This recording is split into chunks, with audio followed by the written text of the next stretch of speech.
Buenos días, soy Carla Sáenz. Vamos a dar inicio a esta sesión sobre un modelo de contratos para ensayos clínicos regional. Antes de iniciar propiamente la sesión, voy a ocuparme de algunos temas de logística. Los que quieran escuchar todas las presentaciones y toda la discusión en español, pueden o mantenerse en la sala principal o ir al pequeño globo, la figura del mundo que dice interpretación, y ahí apretar español cuando haya alguna intervención en inglés. Welcome everybody, I'm Carla Sáenz.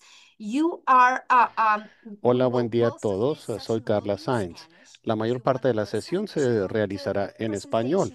Si desean presentations and discussion in escuchar English, la please go to the little presentación y globe la that discusión en is inglés, on the bottom pueden hacer of clic en your el icono del computer globo screen terráqueo en la and parte click inferior de on su pantalla en English. Zoom y seleccionar Ahora el sí, idioma inglés continuamos. de las opciones. Bienvenidos a una nueva sesión de la serie de seminarios virtuales sobre temas relacionados con los ensayos clínicos. Esta sesión de seminarios virtuales es coorganizada por el Programa Regional de Bioética, que hace parte de la Unidad de Ciencia y Conocimiento para el Impacto del Departamento de Evidencia e Inteligencia para la Acción en Salud de la OPS, y la Unidad de Calidad y Regulación de Medicamentos y Tecnologías Sanitarias de la OPS, que hace parte del Departamento de Innovación, Acceso a Medicamentos y Tecnologías Sanitarias. Este es uno, ya hemos perdido la cuenta, uno eh, em, de muchos seminarios que hemos tenido, pero para los que nos acompañen por primera vez, les hacemos saber que pueden mirar las grabaciones de los seminarios previos en inglés o en español, bien entrando al portal de ensayos clínicos de las Américas de la OPS o al programa regional de bioética, a la website del programa regional de bioética. Vamos a compartir los enlaces por medio del chat durante la sesión. Algunos temas adicionales de logística. Les agradecemos enviar sus preguntas por medio de la funcionalidad de preguntas y respuestas del Zoom. eh, los comentarios para compartir enlaces o presentarse, pueden usar el chat, pero nos es más fácil identificar las preguntas si usan la funcionalidad de preguntas y respuestas. Las preguntas pueden ir en español, en inglés o acaso en portugués. Quiero resaltar que como en los otros seminarios de esta serie, no se va a dar un certificado por la participación. Se grabará la sesión, y si usted quiere recibir la información sobre esta sesión, con el material relevante, por favor suscríbase a nuestra red regional de investigación ética. Nuevamente estará toda la información en la web del Programa Regional de Bioética, en el portal de los ensayos clínicos. Sin embargo, si se suscribe a la red de investigación ética, podrá también, podrá también conocer cuál será, les adelanto, el próximo seminario. Será también sobre un tema central de nuestra agenda regional pendiente, que son los protocolos preaprobados, y será el 18 de junio. Ahora bien, la sesión de hoy resulta de un esfuerzo del que ustedes han escuchado en oportunidades anteriores. De hecho, tuvimos un seminario anterior enfocado en este tema. ¿Por qué la OPS está trabajando en temas de contratos para ensayos clínicos? Tuvimos un taller regional en octubre del 2023 sobre la implementación de la resolución 75.8 de la OMS, que busca fortalecer el impacto y la eficiencia en los ensayos clínicos. En esa reunión regional, eh, distintas partes resaltaron que una de las dificultades más grandes para iniciar los ensayos clínicos de una manera ágil en la región son los contratos. Hay una diversidad de maneras en la región de hacer los contratos de los ensayos clínicos y por eso se acordó la importancia de sumar esfuerzos para establecer una suerte de modelo regional de contrato que incluya también el contenido central de una póliza de seguro para ensayos clínicos que facilite la realización de ensayos clínicos en la región. Ensayos clínicos científica y éticamente sólidos, capaces de producir conocimiento valioso para nuestra región, idealmente ensayos grandes en que seamos capaces de sumar esfuerzos desde distintos países. Es por esto que el año pasado la OPS inició este trabajo y hemos compartido la invitación, pero está también disponible en el portal y en la web de bioética, un seminario previo sobre nuestro trabajo en este tema, mostrando la importancia de acordar un modelo básico de contrato, pero además, en ese seminario se presentó parte del trabajo que la OPS venía haciendo, específicamente un mapeo de las normativas regionales que hablan sobre estos temas, donde se mostró que no hay ninguna divergencia desde la región, simplemente que no hemos pensado en estos temas de una manera conjunta, buscando acordar el contenido. Todos hacemos básicamente lo mismo, pero de una manera un poquito diferente. Eh, Adicionalmente, este mapeo de normativas regionales, se realizó un mapeo de expertise en la región y establecimos un grupo de trabajo de expertos en lo que se identificó también en Brasilia, que era una pericia muy poco frecuente, que es esta pericia legal sobre la conducción, la realización de ensayos clínicos. Luego desarrollamos un borrador que se ha discutido con este grupo de trabajo de expertos y se ha revisado a la luz de la retroalimentación que hemos recibido por parte de ellos, que incluyen distintas perspectivas, como verán a continuación. Y también se ha enriquecido con la retroalimentación de la Oficina Legal de la OPS. Es un gusto para mí presentar al equipo de trabajo para este proyecto de la OPS. Eh, Me refiero eh, a Carlos Burger. Él es abogado, doctor en ciencias jurídicas y sociales, es especialista en bioética y ética de la investigación, coordina el Comité de Ética Central del Ministerio de Salud de la provincia de Buenos Aires y es profesor de ética de la Universidad de Buenos Aires y la Universidad de La Plata. Otro miembro de nuestro equipo de trabajo para este tema es Adriel Reutemann. Adriel es abogado, es asesor legal de la Dirección General de Docencia, Investigación y Desarrollo Profesional del Ministerio de Salud de de la gran ciudad de Buenos Aires, en Argentina. Él es miembro de distintos comités de ética de la investigación en Argentina, de la Clínica y Maternidad Suizo-Argentina, de la Clínica de Olivos, y además es miembro ad hoc del Central de Ética de la Investigación del Ministerio de Salud de la Ciudad de Buenos Aires. Y también hace parte de este equipo de trabajo Sara Carracedo del Programa Regional de Bioética de la OPS, que a quien también han visto en en muchas sesiones previas. Eh, la propuesta que les compartimos hoy es resultado de un trabajo arduo de este equipo y yo voy a iniciar, vamos a iniciar las presentaciones con con Sara Carracedo. Adelante, Sara. Muchas gracias, Carla, por la presentación. Voy a compartir mi pantalla. Me parece que ahí se ve bien.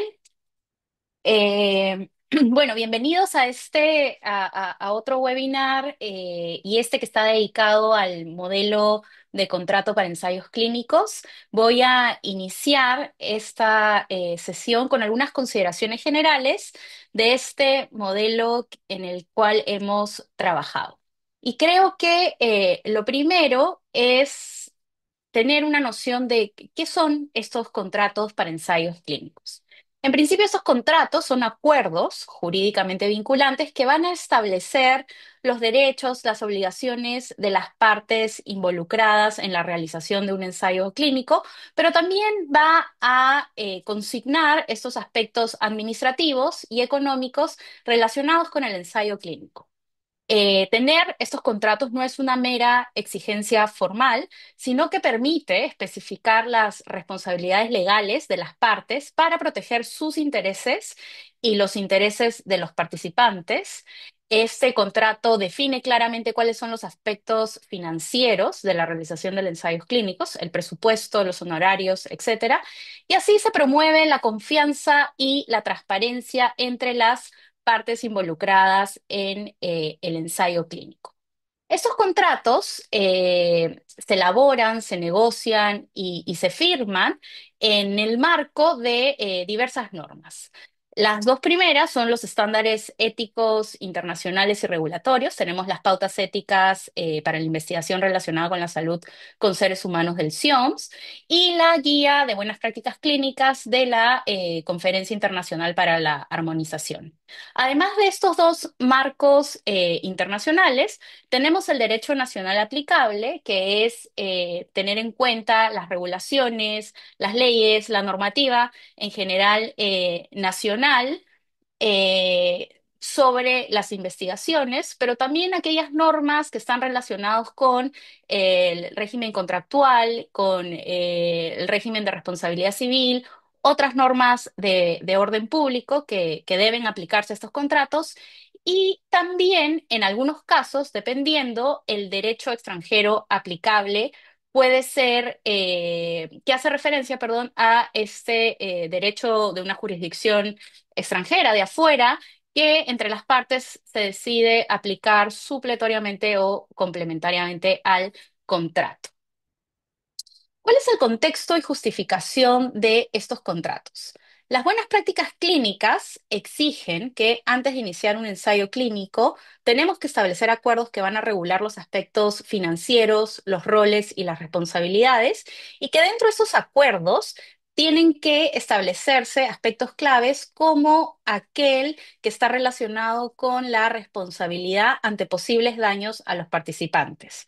Como ustedes saben, estos contratos para ensayos clínicos son requeridos para aquellos ensayos con medicamentos, dispositivos y tecnologías sanitarias que buscan la autorización de la Autoridad Regulatoria Nacional y por eso las buenas prácticas clínicas son aplicables. Además, en este marco de las buenas prácticas clínicas, las ARN, las Autoridades Regulatorias Nacionales, suelen exigir ese contrato firmado y una póliza de seguro que cubra los daños por cualquier evento adverso relacionado con la intervención en el estudio o con y con los procedimientos del protocolo. A pesar de que las buenas prácticas clínicas establecen claramente la necesidad de este acuerdo y la práctica de las autoridades regulatorias suele requerir estos contratos, ni las buenas prácticas clínicas ni las regulaciones nacionales detallan cuáles son las cláusulas específicas que deben incluirse en estos acuerdos y en general no hemos encontrado lineamientos claros sobre el contenido de estos documentos. Por ello, esta propuesta regional de modelo de contrato busca establecer cláusulas fundamentales mínimas, es decir, considera aquellos temas necesarios para poder llevar a cabo un ensayo clínico. Y estas cláusulas mínimas son presentadas de manera tal que el contenido legal esencial es armonizado y además incluye disposiciones sobre las pólizas de seguro para ensayos clínicos y en general sobre la responsabilidad en caso de daño a los participantes. El objetivo de esta propuesta es guiar a las instituciones, a los patrocinadores y a los investigadores en la elaboración, negociación y firma de estos contratos para así poder agilizar el inicio de los ensayos clínicos. El modelo que aquí planteamos parte de un contrato tripartito entre el patrocinador, la institución en donde se realiza la investigación y el investigador principal. Eso, sin embargo, no quiere decir que puedan haber otros actores u otras partes intervinientes como una organización internacional por contrato, una OIC. Y esta propuesta responde a un contrato tripartito porque este es el escenario más habitual en la región para la realización de ensayos clínicos, aunque también somos conscientes que puede no contemplar todas las formas de colaboración posibles. Eh, digamos que en la región el clásico ensayo es aquel patrocinado por una industria farmacéutica, por ejemplo. Sin embargo, puede haber un ensayo clínico en el cual, digamos, es el investigador principal quien diseña el protocolo, digamos, quien provee el componente intelectual del mismo. Y el patrocinador solamente se dedica a financiar este ensayo, ¿no? Entonces, si bien puede ser que este modelo no esté dirigido a este caso en particular, a esta vinculación de las partes en particular.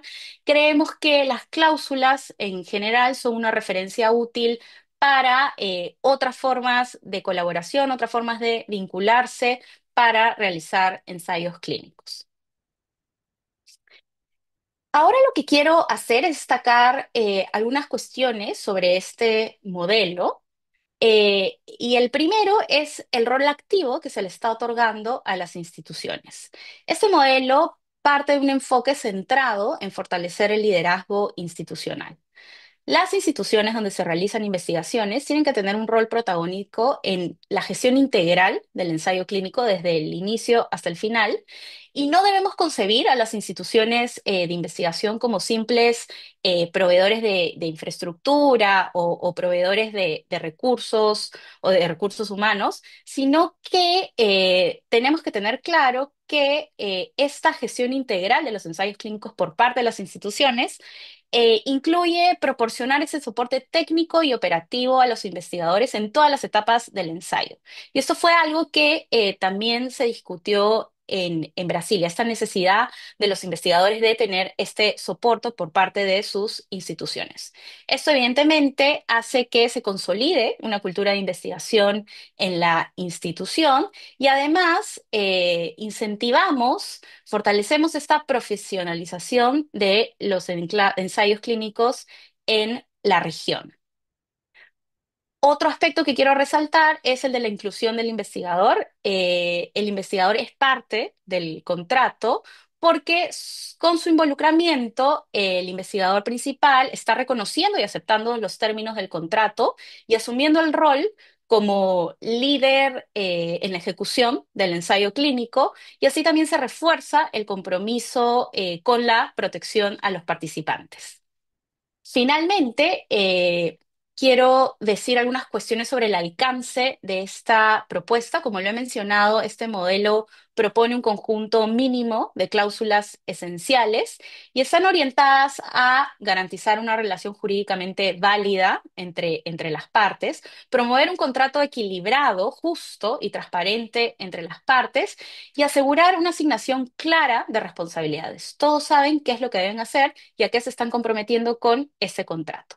Ese contrato no busca reproducir los marcos éticos o regulatorios existentes, es decir, no es objetivo del contrato contener todas las disposiciones sobre las pautaciones o todas las disposiciones de las buenas prácticas clínicas o las del ordenamiento jurídico nacional aplicable. Ese no es su objetivo. Y tampoco su objetivo es reemplazar estos marcos internacionales o nacionales, ¿no? Y otra cuestión importante es de que en vista de la pluralidad de ordenamientos jurídicos que existe en la región y de las normas institucionales que pueden ser aplicables y que son variadas dependiendo de la institución y demás, Es importante saber que el usuario de este modelo debe adaptar algunas cláusulas y agregar algunas cuestiones según las exigencias del ordenamiento jurídico nacional aplicable, así como de las normas institucionales. Eh, Esta propuesta, como Carla ya lo mencionó, la hemos trabajado con un grupo, ha sido revisada por el grupo de expertos. No es la versión final, todavía hay más comentarios por recibir seguramente, pero la idea es de que esto sea un producto implementable, que cualquier usuario pueda utilizarlo para orientarse al momento de suscribir estos contratos.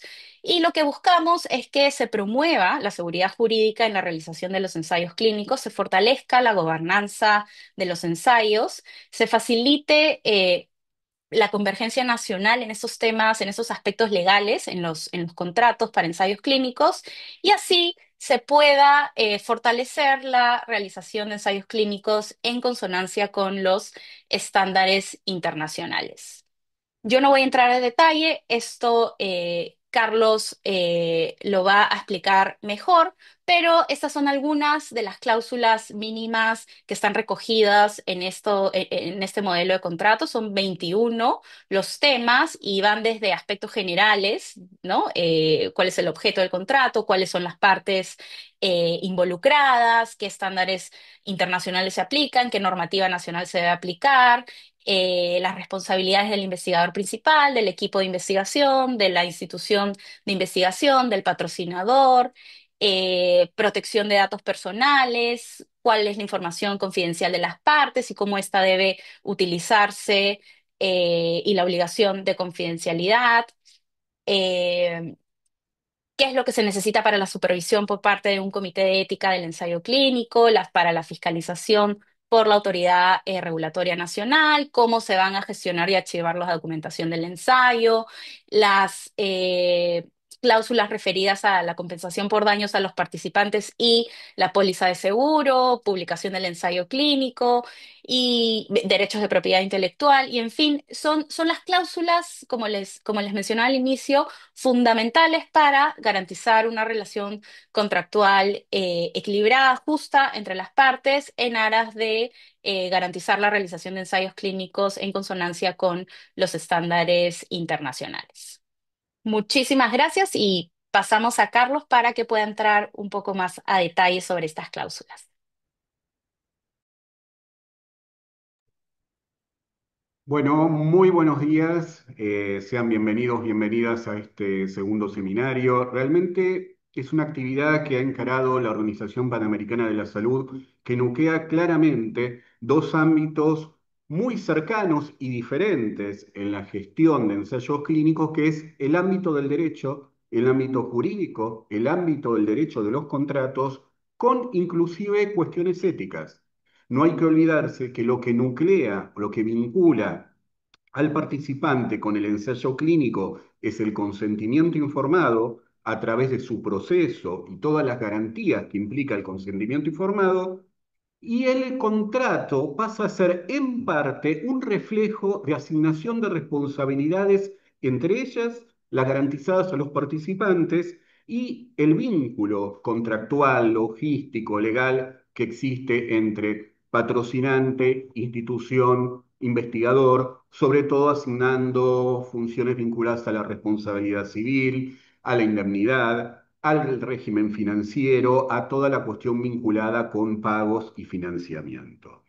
Yo voy a hacer una pequeña presentación que obviamente realizar un análisis de todas las cláusulas propuestas sería muy difícil en el tiempo que tenemos en este seminario, pero yo quisiera hacer hincapié en algunos aspectos que son tratados en las cláusulas y que generaron especial debate en el equipo nuestro, como si también con los consultores internacionales que trabajaron en esta propuesta. Bien, ¿por qué involucrar a todas estas partes en el contrato? ¿Por qué tiene que ser una parte necesaria el investigador? ¿Por qué tiene que ser una parte necesaria la institución? Obviamente estamos frente a un vínculo contractual en donde si quienes asumen las obligaciones no están presentes, el contrato no va a ser vinculante para ellos.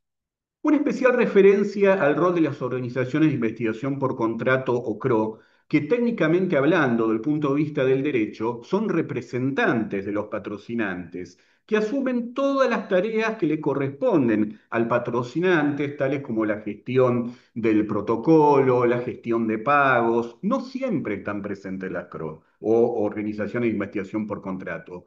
Pero hay un tema el cual la organización de investigación por contrato no asume, que es la indemnidad que debe otorgar el patrocinante, porque sabemos que el responsable de los daños causados por el protocolo en materia de el medicamento en estudio, como así también los procedimientos en ejecución, es exclusivo del patrocinante, si es que el patrocinante cubre un concepto de patrocinio total. A este nivel quiero decir patrocinio financiero, responsabilidad del ensayo clínico, porque es quien posee la idea del desarrollo innovador, y por otro lado es el responsable del diseño, razón por la cual la actividad del riesgo de la investigación es asumida por el patrocinante y la organización de investigación por contrato, que es un recurso muy habitual en la investigación clínica, no es obligatorio.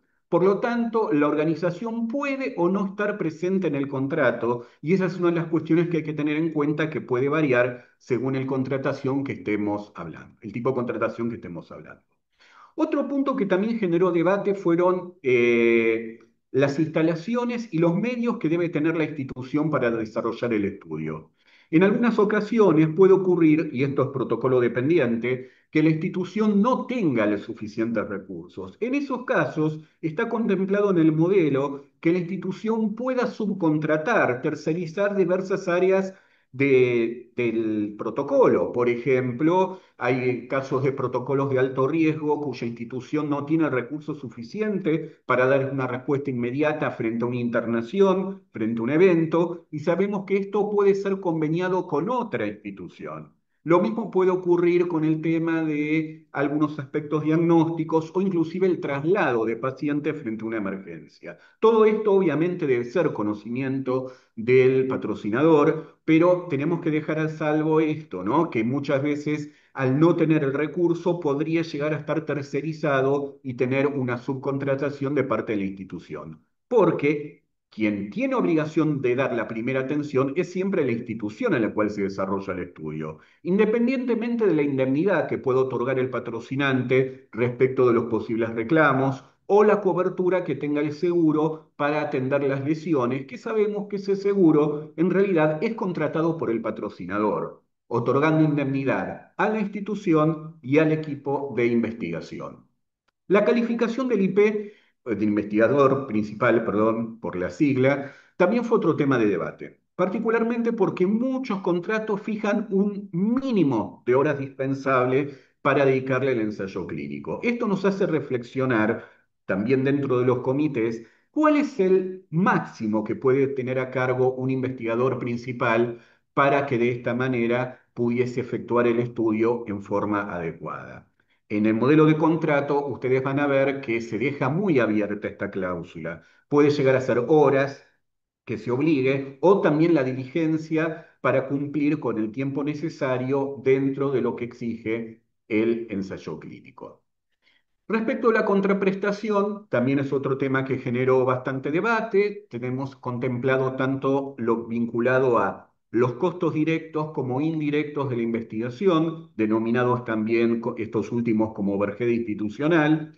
Y por otro lado, abre el debate, este aspecto del contrato, cuáles son los mecanismos más idóneos para lograr el reintegro o el reembolso en materia de gastos. Obviamente esto depende de cada institución. Por lo general, los reembolsos son hechos en forma directa a la institución que en algunos casos es la primera encargada en la atención y proveer determinados gastos que luego son reembolsados por el patrocinante. También hay que distinguir allí que muchas veces en relación a los eventos adversos, muchos eventos adversos menores son a veces reintegrados directamente por el patrocinante y la cobertura de la póliza es activada cuando, por ejemplo, son eventos mayores, pero esto es todo contrato dependiente, todo vinculado al marco de negociación y también dependiendo un poco de la estrategia que utilice el patrocinador. Pero siempre estamos hablando que la responsabilidad es del patrocinador. Con seguro, sin seguro, es del patrocinador.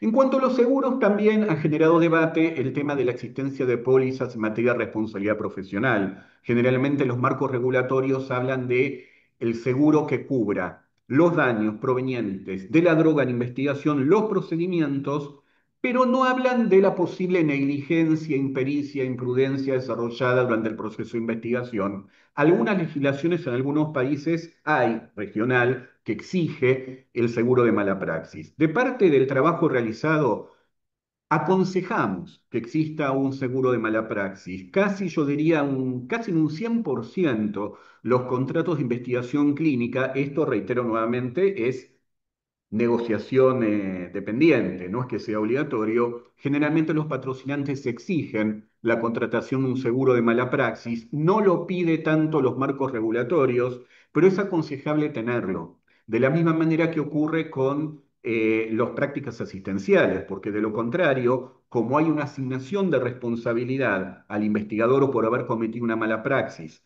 y esta asignación de responsabilidad le obliga a otorgar indemnidad al patrocinante, ¿bien? Porque en este caso es a la inversa, sabemos que puede responder con su patrimonio personal y arrastrar en esta responsabilidad a la institución. De allí justamente la importancia que se aconseja que se tenga un seguro de responsabilidad profesional que contemple la investigación clínica.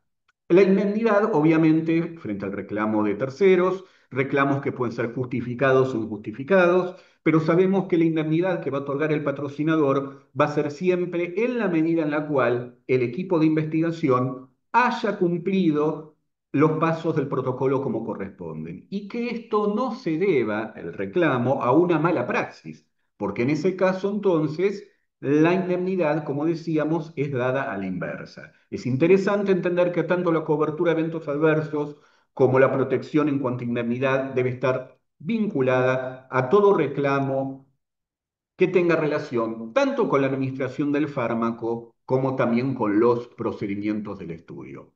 Para ir terminando, tenemos también en el contrato un régimen de publicaciones. Muchos consultores que dado su opinión han dicho esto varía mucho según sea un estudio multicéntrico o no. En ese sentido, recordamos que las pautas SIOMS indica que no se pueden prohibir las publicaciones, pero sí es cierto, como se ha comentado, que los estudios multicéntricos suelen poner ciertos plazos de espera para poder publicar. Lo que se propone en el modelo es estandarizado. Esto no quiere decir que no se pueda modificar y reitero, esto es negociación dependiente. Respecto a la propiedad intelectual, siempre hablando de la idea del patrocinio total, de quien tiene la idea, además financia y además es responsable del estudio, sabemos que va a ser siempre del patrocinante. Pero como bien nos decía Sara, puede haber muchos tipologías de contratos, que no es el que estamos abordando en este caso, en donde por ahí el patrocinio es netamente financiero.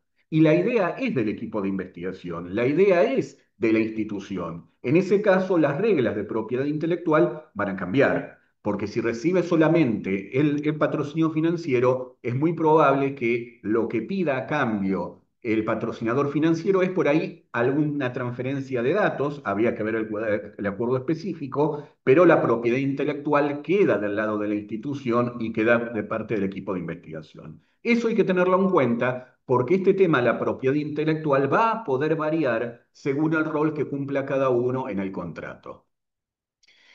Eh, Finalmente, ya me estoy quedando sin tiempo, hay que entender que, como decía Sara, hay una cláusula, digamos, de misceláneas jurídicas, donde nosotros encontramos algunas cuestiones usuales que las pasamos por el estándar. Por ejemplo, la aplicación del derecho vigente es aconsejable que sea legal. Si es un idioma, un contrato bilingüe, lo aconsejable siempre es que darle prevalencia a la versión del idioma local, sobre todo porque muchos contratos son extranjeros y si esto no se aclara, tiene prioridad la versión del lugar de redacción del contrato. Pero en fin, estas cláusulas son netamente sugerencias, recomendaciones para una mejor logística. Ustedes saben que si yo pacto derecho extranjero en una jurisdicción, si voy a litigar en ese país, tengo que acreditar la vigencia del derecho extranjero. Razón por la cual es muy aconsejable que siempre la norma aplicable sea la vigente en el ámbito local en el cual se desarrolla la investigación.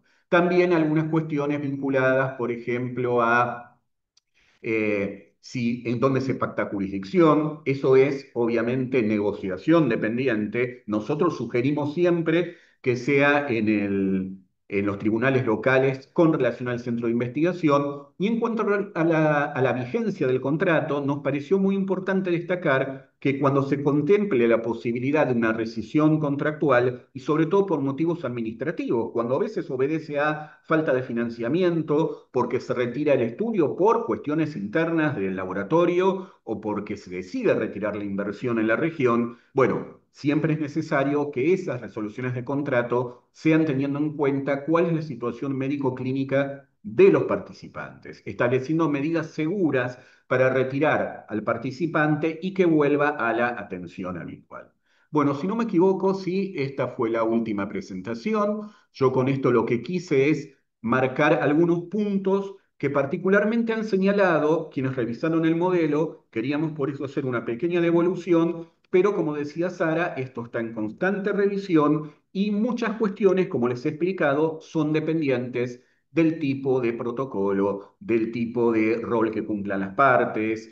Por ejemplo, me estoy olvidando un tema, se hablaba en relación a la indemnidad, que no es lo mismo cuando es un organismo público el cual contrata con el patrocinante, donde por ahí hay veces que los organismos nacionales fijan que la defensa jurídica debería ser a cargo de los abogados del Estado, como puede ser un organismo como la Fiscalía de Estado, el Ministerio Público. Obviamente que esas son cuestiones que van a variar según el tipo de institución que estemos hablando. No porque nosotros hayamos propuesto un modelo estandarizado, quiere decir que, por ejemplo, las reglas de la defensa judicial frente a la indemnidad tienen que ser las sugeridas por OPS. ¿Bien? Es decir, eso va a ser variado según cada tipo de institución y según el protocolo que estemos hablando.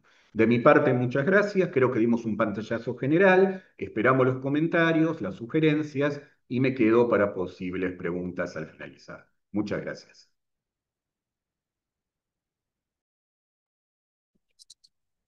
Bien, muchas gracias, Carlos, por la intervención. Carlos, Sara, Carla. Eh, Me presento, yo soy Adriel Reutemann, voy a estar moderando el debate. Ahora vamos a escuchar algunas intervenciones de algunos especialistas con ópticas diferentes de determinados ámbitos para que nos den su opinión sobre esta iniciativa y sobre la posibilidad de implementar un modelo de contrato. Eh, Debo decir, como un comentario muy general, primero que, bueno, los abogados definitivamente hemos cooptado el espacio del Programa Regional de Bioética. Esta sesión y la anterior es una evidencia de eso.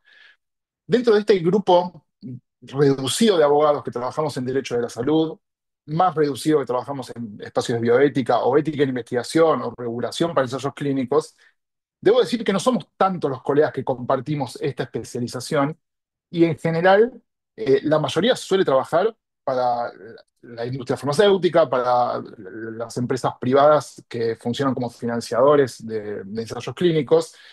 Y esto evidencia cierta asimetría a la hora de negociar, tal vez con instituciones que quizás tienen su propio equipo legal, pero es un equipo legal más general, o un abogado, un perfil de abogado muy general, multifacético que hace frente a todos los asuntos legales de una institución, o incluso el abogado del Comité de Ética y de Investigación, que muchas veces cubre todos los roles relacionados con investigación en un lugar, eh, generando algunos conflictos de interés y poniendo en discusión las competencias y el rol de un abogado miembro de un Comité de Ética y de Investigación. Por el lado de los equipos de investigación, es mucho más acentuada todavía esa asimetría porque tal vez ni siquiera tienen un equipo legal o alguna asistencia de tipo jurídico para poder negociar, analizar y ponerse a la misma altura para discutir los términos de un contrato. Entonces, a ver, esto genera asimetrías, genera demoras, genera ralentización en los procesos y en definitiva genera pérdida de posibilidades para la región, para centros tal vez que no tienen tanta experiencia a la hora de discutir un contrato. Entonces, este modelo que presentamos hoy se presenta como una herramienta. Es una herramienta que intenta establecer algunos consensos básicos, algunos estándares, algunas convenciones armonizadas sobre cláusulas que suelen usarse en el marco de la negociación para ensayos clínicos. Es un modelo clásico tripartito entre investigador, patrocinador e institución, con la posibilidad de incluir también un cuarto actor, que es la organización de investigación por contrato, pero que en definitiva se puede utilizar de manera modular y es una base, es una referencia para usar en otros modos de asociarse o de vincularse o de colaborar entre diferentes instituciones o diferentes actores. Entonces la idea es un poco esto, democratizar y mostrar cuáles son las cláusulas habituales para que todos tengan acceso a ellas y sirva como una base de referencia para los equipos legales, para las personas que no están involucradas en el trabajo legal, pero que pueden tener un conocimiento básico sobre qué es lo que debería decir un contrato a la hora de pensar un ensayo clínico de manera colaborativa. Entonces, con esta breve introducción, a partir de ahora le voy a ir dando la palabra a diferentes expertos para que nos den una visión sobre esto que venimos hablando, pensando fundamentalmente de qué manera podemos optimizar, implementar o pensar la utilización de un modelo de contrato como este para nuestra región. Entonces voy a empezar presentando a Enriqueta Pearson, que es otra colega abogada. Ella trabaja en la Administración Nacional de Medicamentos, Alimentos y Tecnología Médica, la ANMAT, desde hace muchos años, desde 1995, y actualmente es la subadministradora nacional de la ANMAT.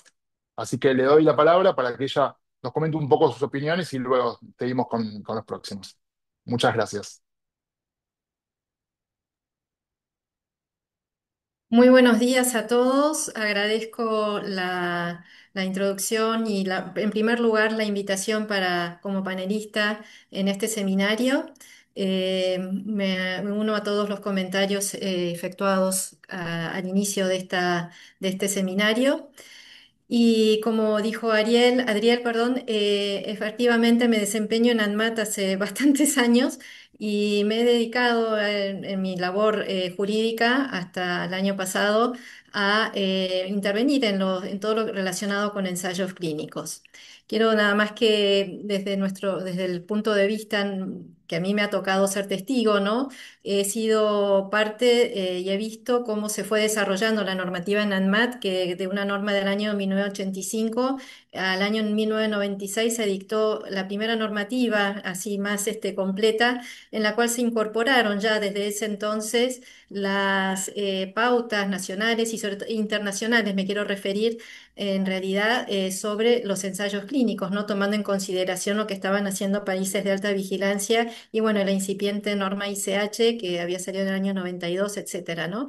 Hasta llegar a la que tenemos hoy actualmente, que es del año 2010 y que actualmente se encuentra en revisión, ¿no?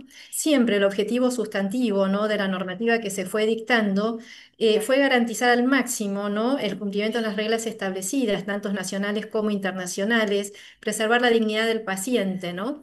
Entonces, todas estas cláusulas que se están proponiendo, ¿no? en este modelo de contrato, lo que yo quería resaltar es esto, ¿no? Que en la normativa, por lo menos nuestra en Argentina, contemplan todas estas responsabilidades legales que deben asumir de modo prioritario el patrocinador y el investigador principal especialmente, ¿no? También la institución, pero no está tan acentuado como se pretende y se está señalando de una manera más explícita en este modelo de contrato. Ahora bien, con respecto al contrato y la relación de la administración, en este caso de la Autoridad Regulatoria Nacional, estrictamente el contrato no se suele pedir, es más, no se presenta como requisito ante la autoridad sanitaria, es decir, ante ANMAT, como tampoco el modelo de la póliza. Ahora bien, en el consentimiento informado que se revisa y que se han establecido allí en la normativa vigente las cláusulas que debe tener, uno de ellos es que tiene que figurar el número de póliza y la empresa bajo la cual ha sido tomado, ¿no? Y además se debe asegurar que ha sido tomado por parte del patrocinador. La reflexión que quiero poner a consideración, ¿no? en este seminario es la siguiente, ¿no? Que como bien se ha dicho, lo ha dicho Carlos también, en este ensayo, en los ensayos clínicos es un despliegue del accionar de múltiples actores Y lo que quería hacer hincapié, que el accionar de estos actores suele exceder el ámbito de competencia de la autoridad sanitaria, regulatoria en este caso, que en definitiva otorga esa autorización para realizar el estudio clínico, ¿no? Me refiero en particular, como ya se ha dicho, bueno, a las instituciones de salud, a donde se lleva a cabo el estudio, los comités de éticas, los profesionales que son los investigadores, ¿no? Que ejecutan ese estudio, y me refiero aquí sobre todo a quien lleva el control de la matrícula, ¿no? Del ejercicio de la profesión, que en este caso, por lo menos en Argentina, no está a cargo del ANMAT, sino de otra área del ministerio. Bueno, en definitiva, las personas que participan, ¿no? Bueno, hay un montón de relaciones jurídicas que allí se desarrollan. Pero en particular me quiero referir a un actor que en estos momentos, por lo menos en Argentina, le estamos dando mucho hincapié, que son las jurisdicciones, ¿no? Que por la organización política, Argentina, bueno, es un país federal y cuenta con 24 jurisdicciones, 23 provincias entre ellos y el gobierno de la ciudad, con autonomía en materia sanitaria, ¿no? Les estaba comentando que actualmente se encuentra en revisión este proyecto, la norma actual y vigente de ensayos clínicos, y por eso mi reflexión quería centrarla en esto, ¿no? Que lo que se está pretendiendo es profundizar la participación de de las jurisdicciones, partiendo de las propias capacidades constitucionales, pensando en las provincias, ¿no? Y legales, pensando también en las instituciones y comités de éticas. ¿No? Entonces, la idea es, y que se está desarrollando con más profundidad, es que llegue a la autoridad sanitaria ya las autorizaciones que correspondan por parte de los comités de ética y o de las jurisdicciones. ¿A qué me refiero? A la aprobación ya otorgada o ya con el visto bueno, ¿no? Por parte de las jurisdicciones, de acuerdo a cómo cada una de ellas lo establezca, de la institución donde se va a llevar a cabo, es decir, que se expida con relación a que esa institución reúne esas condiciones, esos requisitos mínimos necesarios para poder llevar a cabo esa investigación. Lo mismo que con respecto a las habilidades y competencias del investigador y de su equipo, ¿no?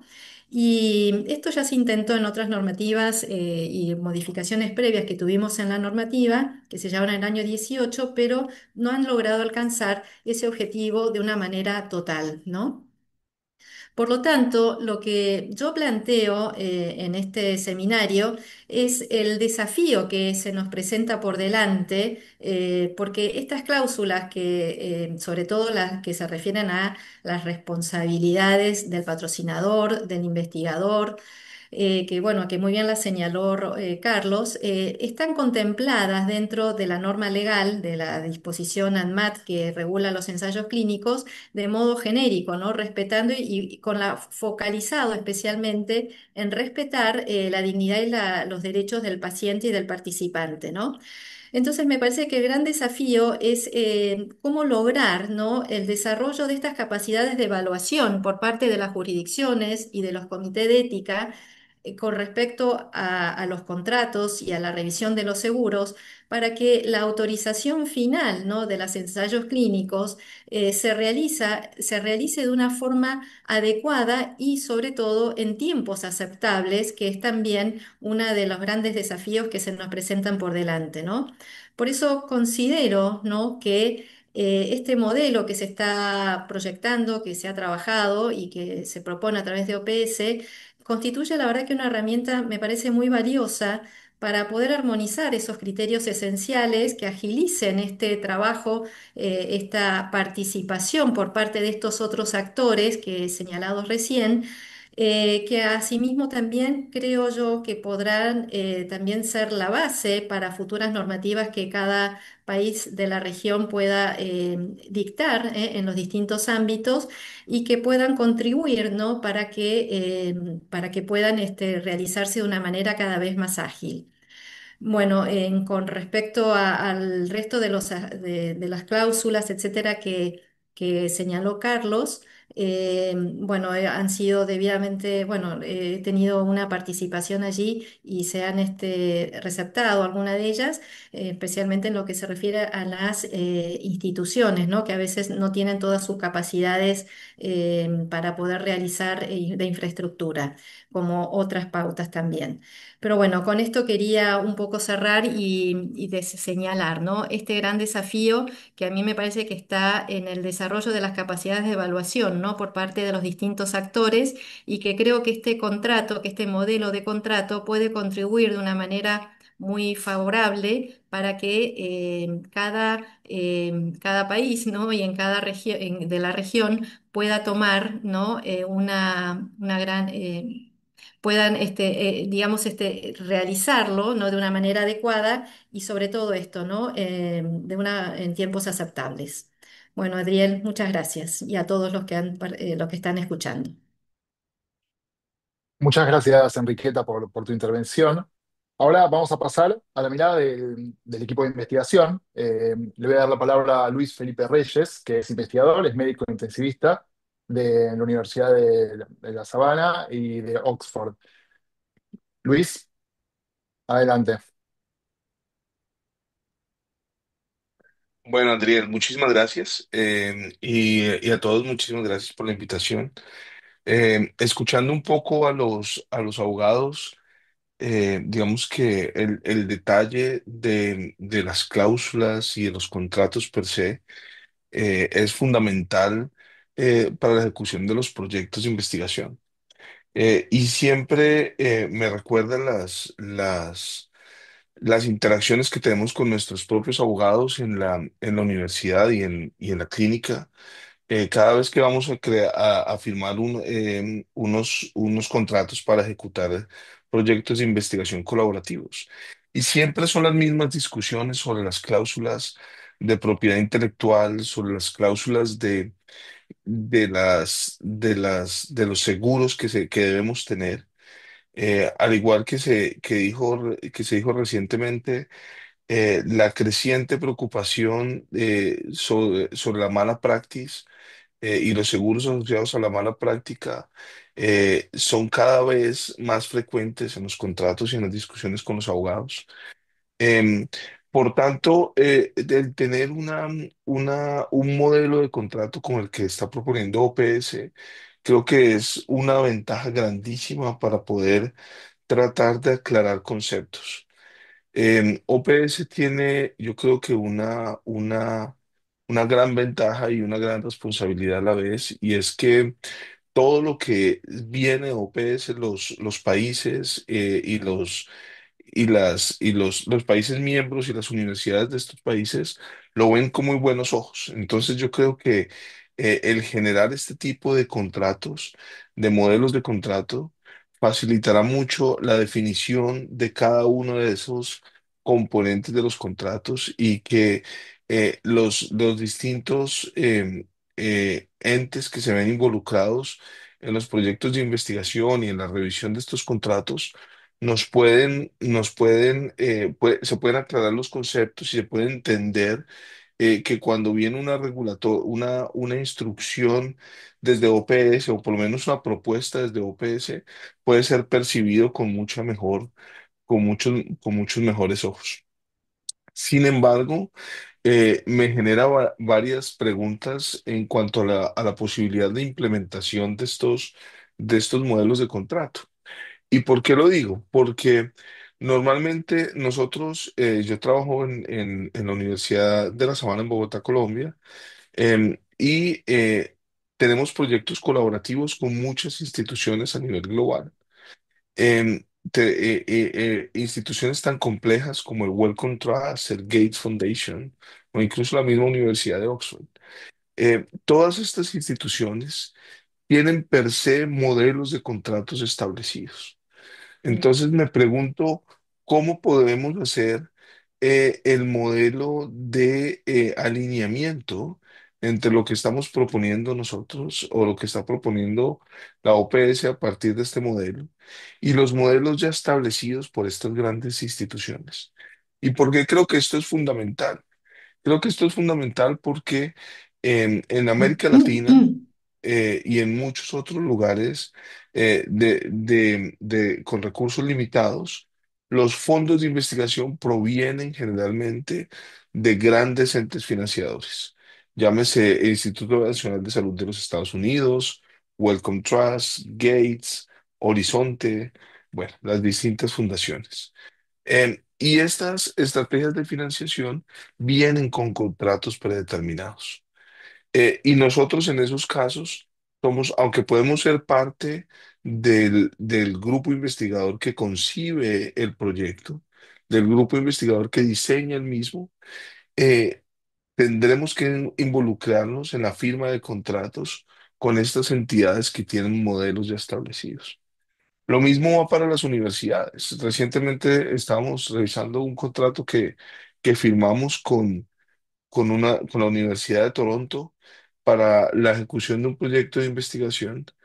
em, y tenían, al igual que todos los contratos internacionales, discrepancias en las definiciones, discrepancias en las responsabilidades tanto de los comités de ética como del patrocinador principal, como de las universidades per se.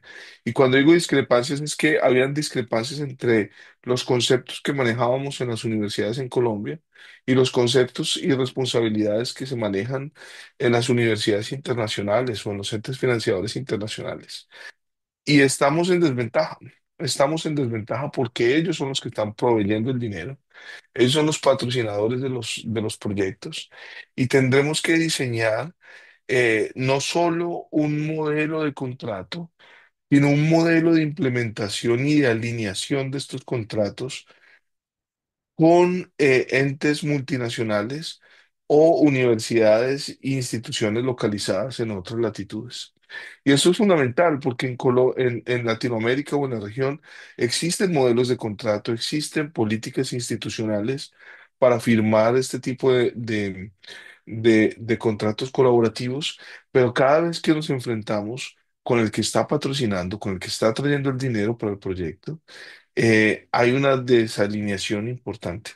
Entonces, me gustaría poner eso en la mesa para tratar de decir, bueno, tenemos que ir más allá que solo la propuesta de un modelo de contrato, sino hacer un plan de implementación del mismo. Y yo creo que esa es la visión que vemos, que tenemos desde el punto de vista de los investigadores. Nosotros, como investigadores, tenemos que comprender el proceso de la contratación, tenemos que comprender las responsabilidades tanto individuales como colectivas durante el proceso de la investigación y eso se ve plasmado en los contratos. Pero lo que más nos preocupa a nosotros es cómo hacer implementación de contratos que sean alineados y comparables tanto dentro de la región como con instituciones internacionales.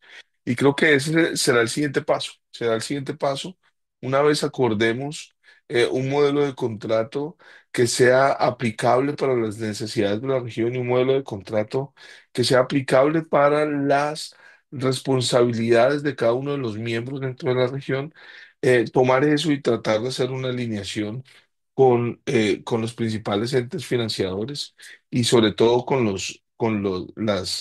los grandes, no quiero decir contratistas, pero las grandes universidades y que son los principales generadores de ciencia a nivel mundial. Con esto creo que podemos discutir más adelante sobre esa posibilidad de implementación.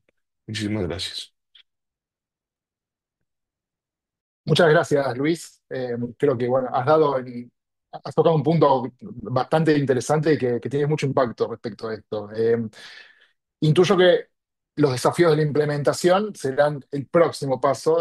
Una vez consensuado el texto y presentada la herramienta, la implementación de este modelo se va a ir abriendo a su paso y de esa decantación va a surgir alguna forma de implementar y de lograr consensos para que todas las partes puedan ir poniéndose de acuerdo, ¿verdad? Por lo menos en una estrategia básica de cláusulas comunes. Muchas gracias otra vez. Eh, Voy a pasar ahora a invitar a Paola Pulgarín, que es bacterióloga, es especialista en gerencia de proyectos con más de 10 años de experiencia. Fue parte de la Agencia Regulatoria Sanitaria de Colombia, INVIMA, y en la actualidad es gerente regional de investigación en AUNA para los centros de investigación de la red ubicados en Colombia, México y Perú. Adelante, Paola, te escuchamos. Hola Adriel, muy buenos días. Muchas gracias a todos, en especial a la OPS, por la invitación a este espacio. Como lo mencionabas al principio, el aporte es más desde la parte técnica que desde la parte legal y quisiera comenzar indicando que para el caso de Colombia, la agencia sanitaria sí solicita la presentación del contrato y el presupuesto para efectos regulatorios. Si bien no hacen parte fundamental de los documentos que llevan a la aprobación, a la agencia sanitaria le interesa conocer que hay un acuerdo vinculante entre las partes para el desarrollo del estudio clínico y que además se cuenta con la póliza para los fines pertinentes relacionados con la seguridad de los sujetos. Puede pasar que para el momento en que se presente el trámite, la póliza y el contrato ya estén gestionados y firmados y se alleguen tal cual como quedaron acordados. Pero también puede pasar que el proceso se lleve en paralelo y la agencia reciba un borrador mientras el comité de ética y los centros de investigación hacen lo pertinente en la gestión y fin.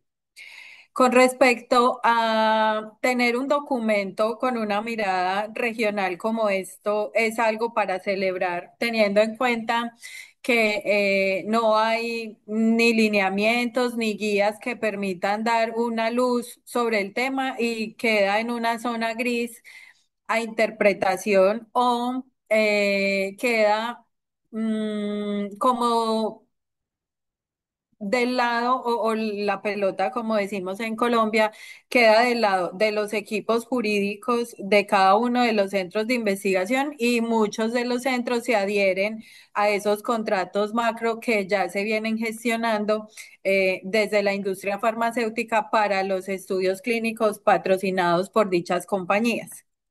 ¿Qué pasa? Que al momento de tener un documento base, como un checklist que le pueda servir a los centros de investigación que muchas veces no tienen un equipo jurídico sólido y con experiencia, porque además de encontrar abogados con experiencia en estudios clínicos es difícil en todos los países de la región. Las personas que muchas veces hacen la revisión de estos documentos en los centros de investigación pueden tener una referencia para poder determinar cuáles son esos puntos críticos, no tomando 100% como vinculante el documento, sino como una guía para tener un mínimo deseable frente a estas evaluaciones.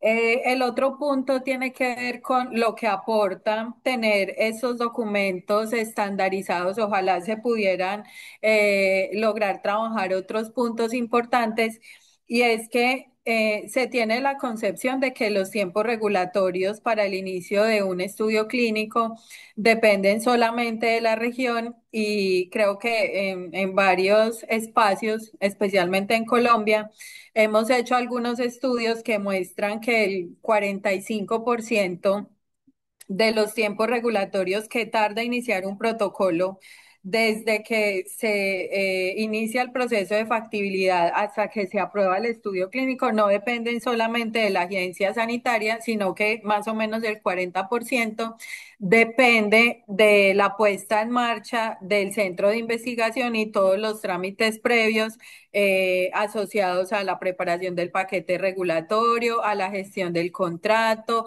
a la negociación del presupuesto. Entonces, estas iniciativas lo que permiten es dar unas herramientas que hagan más eficiente esos tiempos regulatorios que no dependen de las agencias, sino que dependen del patrocinador, del centro de investigación o de la CRO cuando es el caso. Si logramos disminuir un poco el tiempo que tarda la revisión del contrato, la gestión del presupuesto, todos estos días, semanas o meses pueden sumar a recortar un poco la brecha que tenemos los países de la región para ser eficientes y poder lograr tener más estudios clínicos. Em, La otra característica o lo que puede ayudar también teniendo un documento como este es para aquellos casos en donde el patrocinio no viene siempre de una gran industria farmacéutica, sino que viene a través de grants o a través de otras organizaciones de carácter científico que aportan capital para financiar estudios con intervención y muchas veces ni el centro de investigación ni estas organizaciones tienen una base para determinar cómo negociar los entregables de estos estudios y cómo poder tener un mapeo de todos esos riesgos que giran en torno al desarrollo del estudio clínico. Entonces creo que a esos estudios que se realizan en gran parte con instituciones académicas o científicas de alto nivel, les puede servir mucho tener este documento a la mano y poder establecer cuáles son esas líneas base para la negociación de los contratos. Y creo que dentro de los retos es poder medir a partir de su implementación qué tanto impacto positivo generan ese tipo de iniciativas en el desarrollo o la disminución de esos tiempos y la gestión y el inicio de los estudios clínicos en la región. Creo que podríamos pensar en una forma de medir ese impacto, de mirar qué tan útil puede ser para todos los centros de investigación y poder garantizar que a través de un lineamiento o de una recomendación, tanto las agencias sanitarias como los centros de investigación pueden usar un poco más este instrumento. Creo que esos eran mis aportes para la mañana de hoy. Gracias. Muchas gracias, Paola. Bueno, para finalizar, vamos a tener la perspectiva desde el lado de una institución de salud. Le voy a dar la palabra a Daniel Barta, que él es abogado también, del área de transferencia tecnológica de Fiocruz.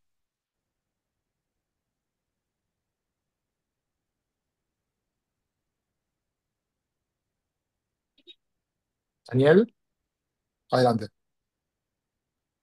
Your audio is not working, Daniel. Daniel, su audio no está funcionando.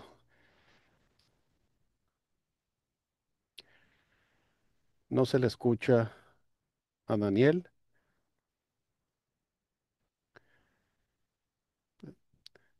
Si está usando un micrófono, asegure que está debidamente Daniel, we seleccionado. can't hear you. Seleccionado. Bien.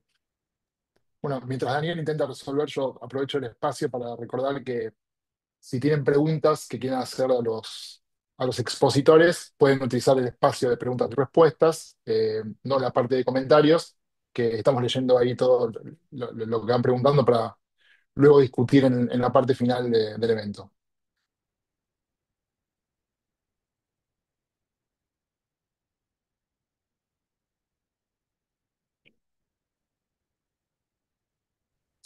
Now it's possible to hear me. It's okay. Ahora sí, Daniel, adelante. Sorry for the Sí, problem here. perdón. First of all, thank you very much for the invitation Primero que nada, muchas gracias participate por in la this important invitación initiative. a participar en esta My importante comments are iniciativa. in line with Mis comentarios se Luis's alinean comment con and lo also Luis dicho Felipe por Adriel when y they Luis mentioned Felipe some asymmetries between cuando the mencionaron las companies and asimetrías que the existían entre organizations that come empresas y to the institutions organizaciones to provide que the se clinical acercan studies. a So instituciones para I will realizar focus on a estudios very practical clínicos. point first. Nuestro Why would enfoque I más agree que with the nada será benefits práctico. Primero, model ¿por qué clinical estaría trial yo agreement?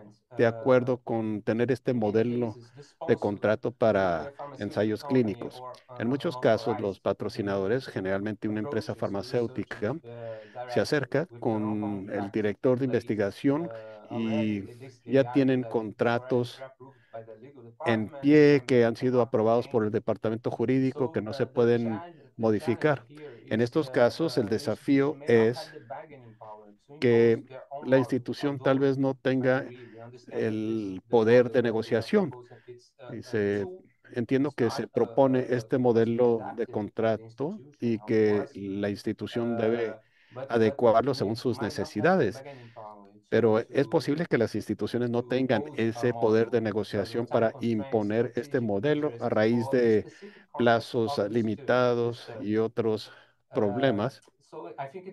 Así que creo que es importante reconocer este hecho y que tenemos que asegurar que las instituciones están preparadas internamente, no solo para utilizar el modelo cuando sea posible, sino que también para analizar y negociar términos con los patrocinadores.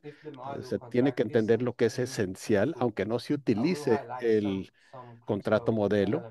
Y voy a destacar algunos conceptos que considero prioritarios y que nosotros siempre buscamos al analizar y revisar contratos cuando tratamos de elaborar nuestros propios contratos modelo o si estamos trabajando con 30 plantillas. No importa, la clara designación de responsabilidades para limitar la responsabilidad civil para la investigación queda claro que debe estar incluida. La institución debe hacerse cargo de los compromisos institucionales contenidos dentro del contrato y también tienen que incluir salvaguardas donde sea posible para proteger la investigación. El punto más débil de todo este arreglo contractual es algo muy importante de acatar y lo reconocemos. También tenemos que focalizar la compensación, la indemnización justa para los investigadores, la debida cobertura de todos los costos, personal, equipo, contribuciones. Y entendemos que en algunas instancias, y todo depende del caso, pero en algunas instancias estamos trabajando para beneficio de empresas enormes y estas se benefician de los derechos de propiedad intelectual y asimismo de la capacitación que se puede generar con estos proyectos y además del acceso que las empresas tienen directamente con los pacientes. Así que entendemos que cuando la relación no se caracteriza como una colaboración, aunque la institución se beneficia en cierta medida con el arreglo y con la mera ejecución del proyecto y con poder publicar los resultados, pero el principal beneficio es para la empresa, generalmente farmacéutica. Y nosotros consideramos que esto amerita más reflexión y esta indemnización financiera también debe incluir lineamientos y disposiciones para la reinversión en otras actividades de investigación y desarrollo. Y esto es algo que nosotros incluimos en nuestra ah, institución. También otro tiempo o otro punto muy importante es los derechos de publicación. La empresa tiene la autoridad para revisar la publicación, pero nosotros tenemos que establecer lineamientos muy claros con aprobaciones tácitas como que no se detallan, pero que se han dado anteriormente. Y también tenemos que incluir los componentes referentes a la transparencia que son indispensables para este tipo de relación. Otra cosa importante que consideramos es el control de la marca y de la identidad. El nombre de la institución, el logotipo, no se puede utilizar para efectos publicitarios o promocionales sin previo consentimiento o aprobación. Se puede utilizar el nombre de la institución en materia de uso regulatorio, pero no para exposición comercial aprovechada por estas empresas. El cumplimiento de leyes nacionales que ya se mencionó y que el modelo tendrá que adaptarse según el país y la institución, debe incluir leyes sobre indemnización, seguros, consideraciones éticas. Esto también es muy importante. Y también las salvaguardas para la propiedad intelectual y los derechos correspondientes. Cuando reciban el contrato modelo, esto no se especifica. En muchos casos, los protagonistas no quieren hacerse responsables por los productos que están utilizando. Son, digamos, resultados patentados. Aun cuando la empresa acepta los términos en estos contratos, la participación muchas veces puede ser meramente estratégica. A veces es importante para la institución participar en el proyecto, pero este tipo de enfoque, reconociendo que a veces no podremos utilizar nuestra plantilla, pero la podremos utilizar como referente para intervenir en la negociación y podemos intentar adaptarlo o adaptar la plantilla para incluir condiciones razonables, pero asimismo para entender lo que proponen las partes, los riesgos asociados. La institución tiene que entender plenamente los riesgos y determinar si se pueden gestionar. O en dado caso que no se puedan gestionar, se puede entonces la institución negarse a intervenir en el proyecto porque son demasiados los riesgos asociados. Queda claro que el contrato modelo se puede utilizar en gran medida como referente o referencia para poder negociar mejores contratos con los protagonistas que fungirán como patrocinadores. Y todo depende de las instituciones involucradas. En algunos casos hay cuestiones tarifarias, en otros casos se pueden trabajar con subvenciones nacionales que se utilizan para apoyar económicamente un ensayo clínico. Pero todo eso era lo que quería realmente focalizar en mis comentarios. Muchas gracias por esta oportunidad.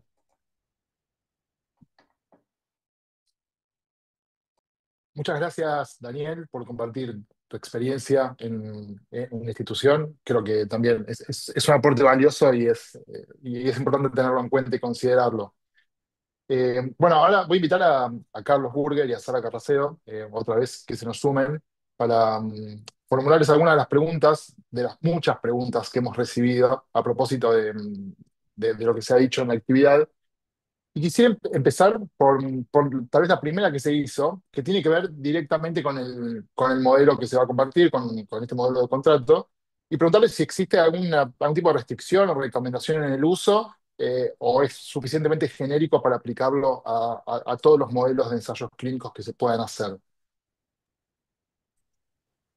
Gracias, Adriel. Tal vez puedo empezar por esa pregunta.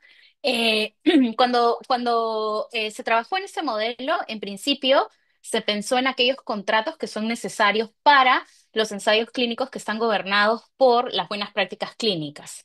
Es decir, aquellos ensayos clínicos con medicamentos, dispositivos, tecnologías sanitarias que van a buscar la autorización de una autoridad regulatoria nacional.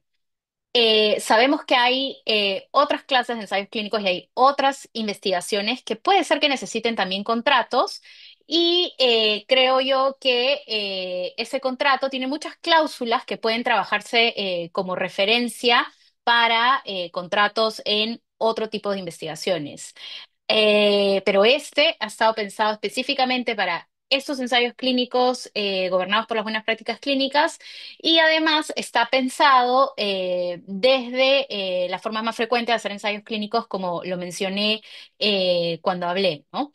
A pesar de esto, muchas cláusulas tienen ese contenido esencial, que es lo que debemos estar buscando al momento de negociar, suscribir estos contratos, y por ello pueden fácilmente usarse de referencia o extrapolarse a otros tipos de acuerdos. No sé si Carlos quieres agregar algo sobre este punto.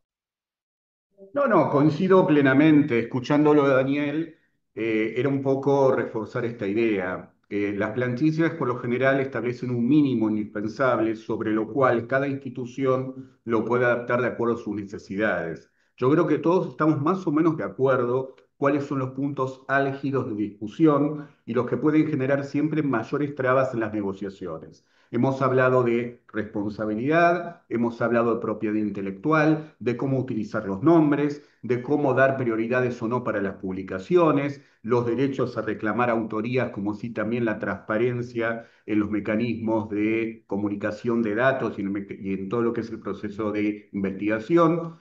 todo lo cual puede montarse sobre esta planilla de mínimos que nosotros hemos planteado. Y como bien decía Sara, se pueden tomar modelos de estas cláusulas para empezar a discutirlas. No hay que olvidarse que estamos frente a un contrato donde hay acuerdo de voluntades, razón por la cual todos partimos de base que hay algunas cuestiones mínimas obligatorias y que rigen en todos los países que hemos analizado y que también tienen que ver con la buena práctica, desde la responsabilidad civil, la cobertura de eventos adversos, la denuncia de eventos adversos, el financiamiento. Eso es lo básico que tenemos en común. Posteriormente habrá que hacer la letra fina según cada institución o según cada protocolo, como también estaba comentando Daniel.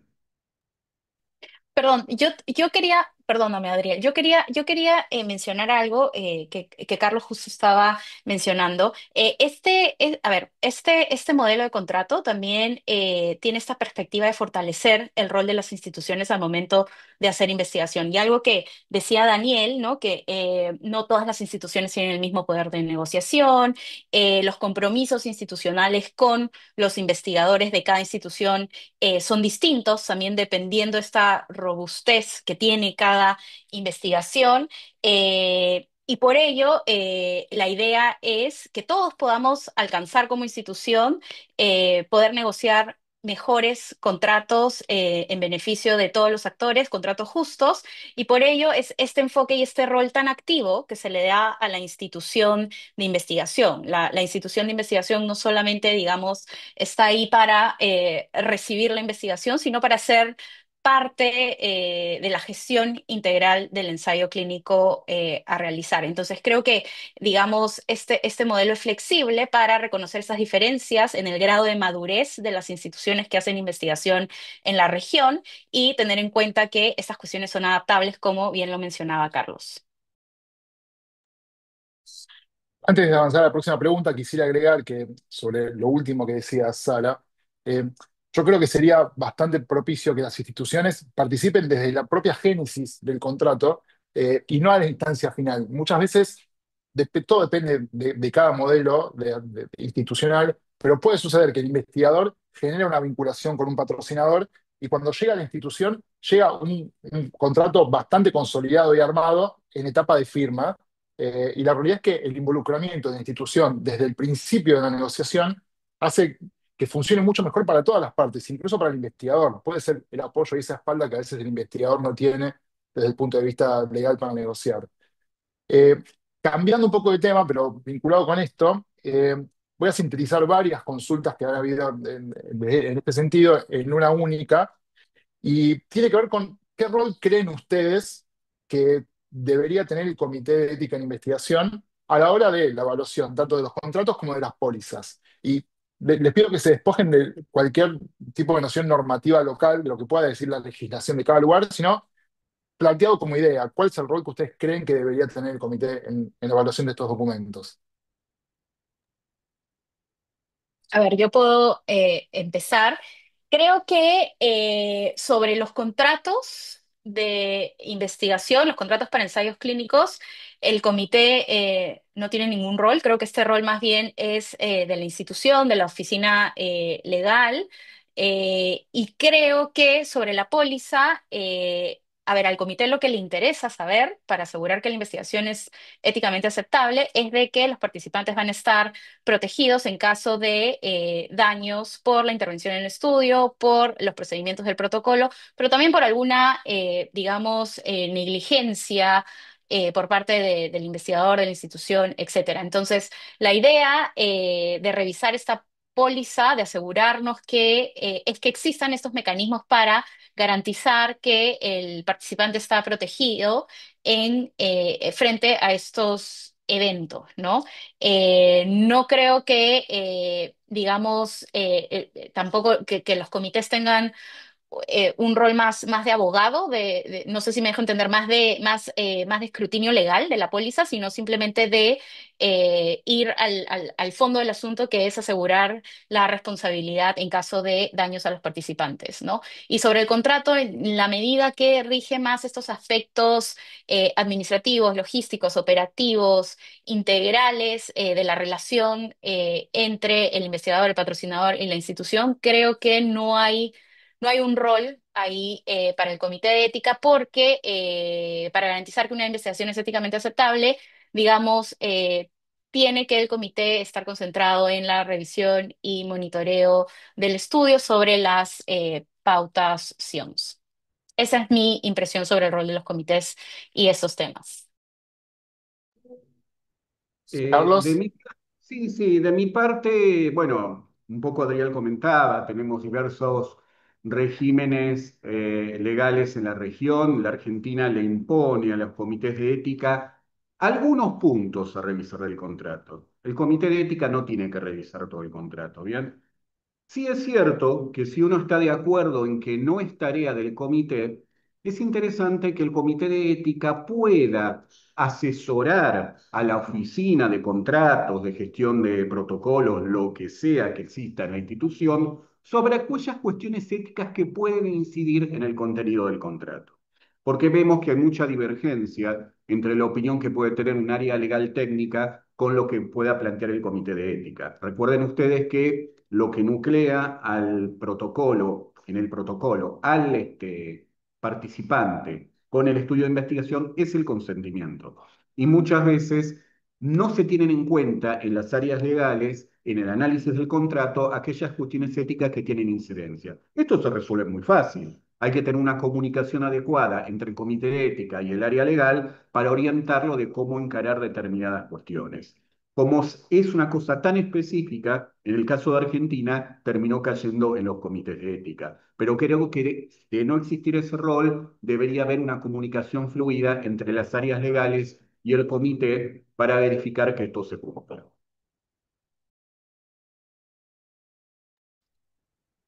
En muchas oportunidades pasa algo con la figura del abogado del Comité de Ética en Investigación. En algunas legislaciones se plantea la exigencia de que exista un perfil abogado dentro del comité, en algunas legislaciones no.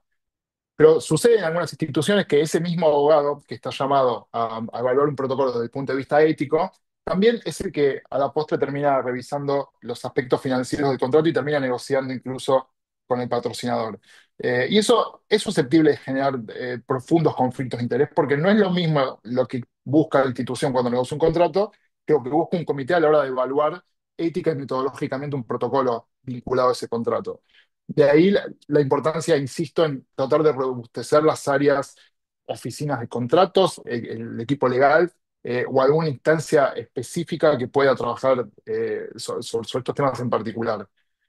Eh, Si me este es permitís un... responder este Sí, punto, yo creo finalmente, como estabas comentando, yo creo que el abogado no tiene que trabajar en la negociación. Yo cuando he planteado algunas veces en base a la legislación vigente en Argentina cuál es el rol del comité, el comité no es el ámbito de negociación de un contrato, pero el comité sí puede sugerir qué aspectos éticos deberían estar respaldados en el contrato y que esta sugerencia, recomendación, orientación sea respetada por las oficinas de gestión de contratos o por las oficinas legales de los centros de investigación. Pero no debe ser el ámbito de negociación del contrato el comité de ética, aun cuando en el caso de Argentina hay algunas normas que ponen la aprobación por parte del comité, porque excede ampliamente la función del comité de ética el ámbito de negociación. ¿Bien?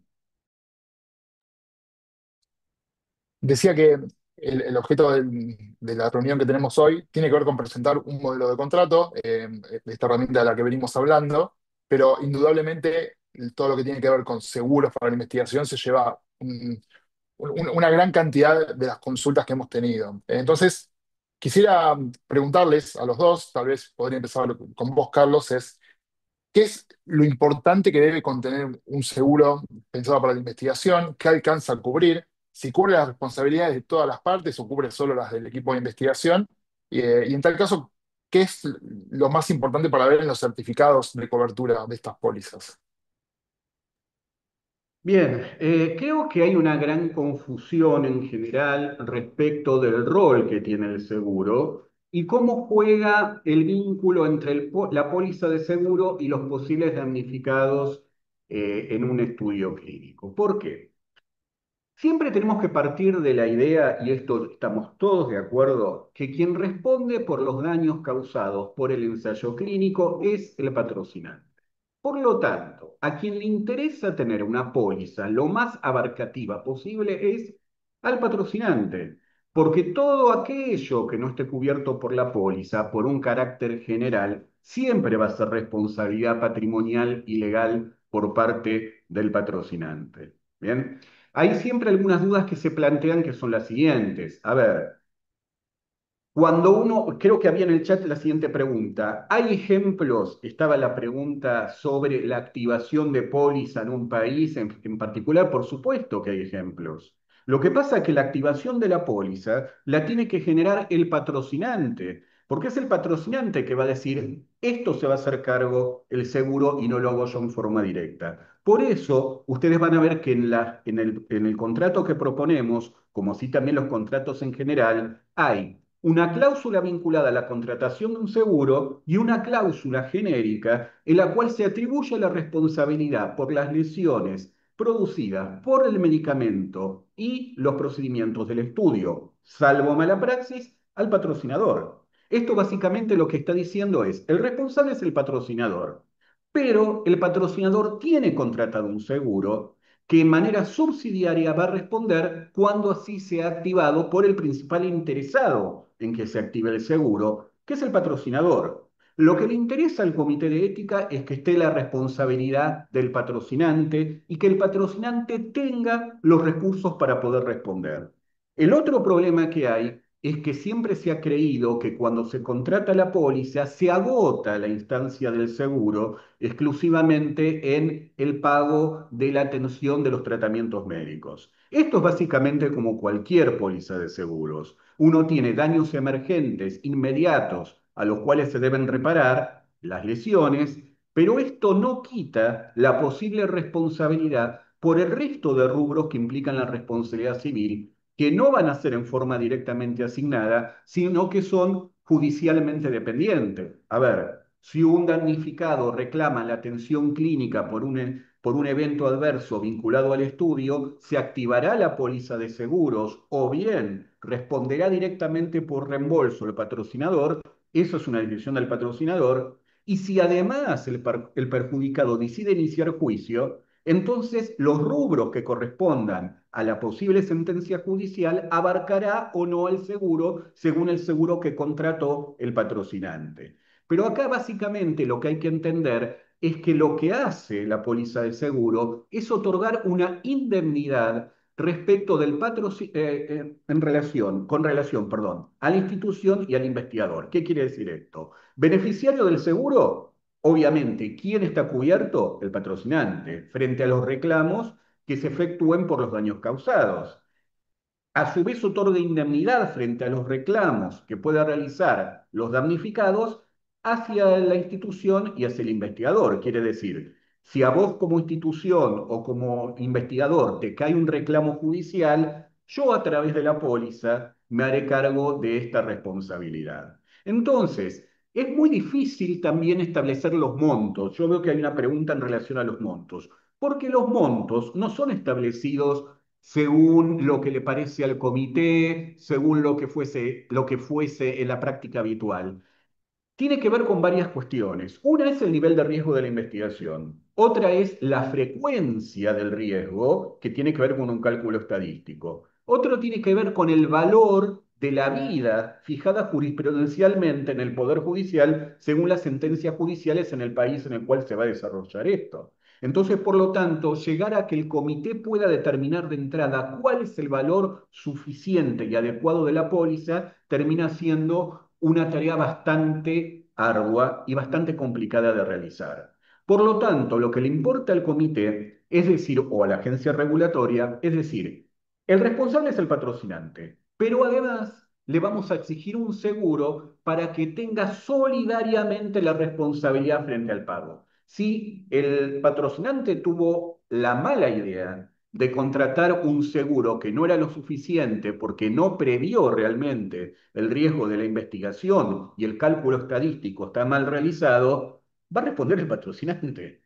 Entonces no existe la posibilidad de poder diluirse de la responsabilidad. Sí, esto genera un otro gran debate, que es quién puede ser patrocinante de un estudio de investigación. ¿Qué espaldas, qué respaldo debo tener para ser patrocinante de un estudio de investigación de alto riesgo? ¿Lo puede hacer cualquier entidad? ¿Lo debe hacer alguna entidad que tiene suficiente solvencia patrimonial? Porque en última instancia es la que responde. Por eso mucha investigación clínica, como bien se mencionó, es desarrollada por la industria farmacéutica, porque tiene el respaldo patrimonial y el conocimiento para realizarlo. Yo no digo que esté bien o que esté mal, sino que es la realidad de lo que pasa porque estamos hablando de responsabilidades patrimoniales. No es solamente la responsabilidad de soy responsable por los daños, pero al momento de pagar no tengo un solo centavo para pagar. Y ahí viene un problema. Si tengo un muy buen seguro, me desentiendo. Si mi seguro es malo, la cosa finalmente se termina diluyendo. Este es un tema, obviamente, que no atañe al comité. Esto es algo que tiene que charlarse en la negociación y que tiene que poner el acento sobre todo la institución, porque la institución y el IP están siendo contratados por un otro para desarrollar una actividad que es riesgosa y que se mueve en un marco de incertidumbre. Entonces, si a mí como institución, del otro lado el patrocinante, no me da suficientes garantías de responsabilidad, más allá de lo ético, hay un tema financiero y un tema de responsabilidad que hace que el proyecto no sea viable. Yo tengo una repregunta sobre este tema de seguros. Entiendo que todo esto que vos mencionaste refiere al seguro que contrata el patrocinador y que cubre las responsabilidades por todos los daños que surjan como consecuencia del correcto cumplimiento del protocolo. Y son los daños que surgen como consecuencia no sé, de cosas vinculadas al producto en investigación. Ahora, ¿qué pasa con aquellos daños que surgen como consecuencia de negligencia del equipo médico, incluso por dolo, alguna mala intención, o alguna negligencia muy grave del equipo de investigación incumpliendo el protocolo o que no está vinculado directamente con el uso regular del producto en investigación? ¿Este seguro que vos mencionabas cubre esos daños también o estamos hablando de un seguro distinto? Estamos hablando de dos seguros diferentes, por eso mismo yo comentaba que nuestro modelo de contrato lo que está haciendo es sugerir que realmente es conveniente y necesario tener un seguro de responsabilidad profesional, porque los supuestos de responsabilidad son totalmente diferentes. Lo que hace el patrocinante es cubrir frente a un posible riesgo por una idea, una invención, el desarrollo de una molécula que es riesgosa y que se mueve en un marco de incertidumbre. Podríamos decir que casi una responsabilidad objetiva, una droga en desarrollo que puede causar daños que aún no conocemos, razón por la cual la responsabilidad es directa de quién es el titular y quién tiene la idea del proyecto. Ahora, cuando hablamos de una mala praxis, estamos hablando de un supuesto subjetivo en el cual por negligencia, imprudencia, impericia, el investigador causó un daño, ¿bien? Que no es atribuible directamente es en el marco del protocolo, pero no se obedece a la droga en sí ni al procedimiento, sino que lo ejecutó mal. Entonces, ahí ya aparece una cuestión compleja. Porque ustedes bien saben que en todo lo que es la práctica asistencial, la mala praxis del investigador arrastra a la responsabilidad de la institución, porque la institución contrata a un profesional que en este caso ha decidido por un acuerdo, un contrato del cual que estamos hablando hoy, realizar un estudio clínico con la autorización de la institución, pero este profesional actuó en forma negligente, un profesional contratado puesto a disposición por parte de la institución, razón por la cual va a arrastrar en la mala praxis también a la responsabilidad de la institución. ¿Se soluciona con un seguro? Es nuevamente lo mismo que estuvimos hablando con el patrocinante. Es ampliamente conveniente tenerlo porque en ese caso va a haber indemnidad respecto de la institución y va a haber indemnidad respecto del patrocinador, porque el patrocinador va a decir, yo soy responsable si el daño es por mi molécula, pero si vos cometiste el daño y la responsabilidad es por tu ejecución, mantenedme indemne a mí, porque yo no tengo por qué responder por esto. Y esto figura en la cláusula que nosotros pusimos en el contrato y todos sabemos que esto es eximente responsabilidad del patrocinador la culpa de parte del patrocinante, perdón, del investigador. Razón por la cual esto tiene que estar y es ampliamente recomendable. Yo creo que en un 100% de los contratos hoy en día, si bien legalmente no es exigible, los patrocinantes exigen el seguro de mala praxis. Es más, hasta la misma institución podría decirlo, tenerlo como política de investigación y hasta poder llegar a tener pólizas colectivas de profesionales que abaraten los costos, que no implique una carga mayor financiera del equipo de investigación, porque es una manera de protegerse. Pero no hay que confundirlo, nosotros lo vemos que algunos comités los han confundido, cuando nosotros decimos, bueno, existe una póliza que cubre investigación, sí, la del patrocinante, pero eso no es mala praxis.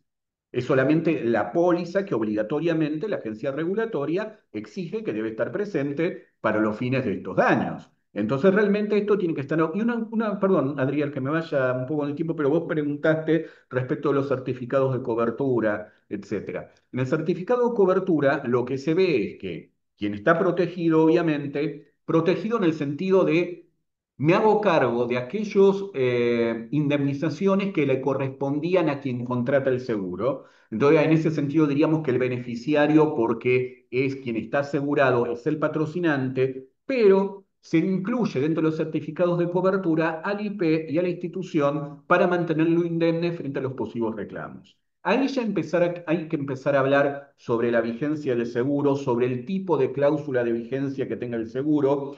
Por lo general, los certificados de cobertura solamente acreditan la vigencia al momento de la contratación durante el periodo de la póliza, pero por lo general el certificado dice que independientemente del vencimiento del certificado de cobertura, van a estar cubiertos todas las lesiones producidas durante la vigencia del desarrollo hasta la finalización del ensayo clínico. Entonces, por lo tanto, el certificado de cobertura pasa a ser una constancia de indemnidad administrativa, pero lo que en realidad otorga validez a la cobertura es la póliza en sí misma, que por lo general se activa, o mejor dicho, entra en vigencia desde que es activado el primer centro en el país. Eso es importante tenerlo en cuenta. Hay pólizas que dicen desde que se inicia el estudio, todos los sucesivos centros van a estar aparados por esta póliza, lo cual depende que haya sido aprobado por la autoridad regulatoria nacional, local, la que corresponda, hasta la finalización del ensayo clínico, salvo que la autoridad regulatoria fije un plazo más ampliado y eso es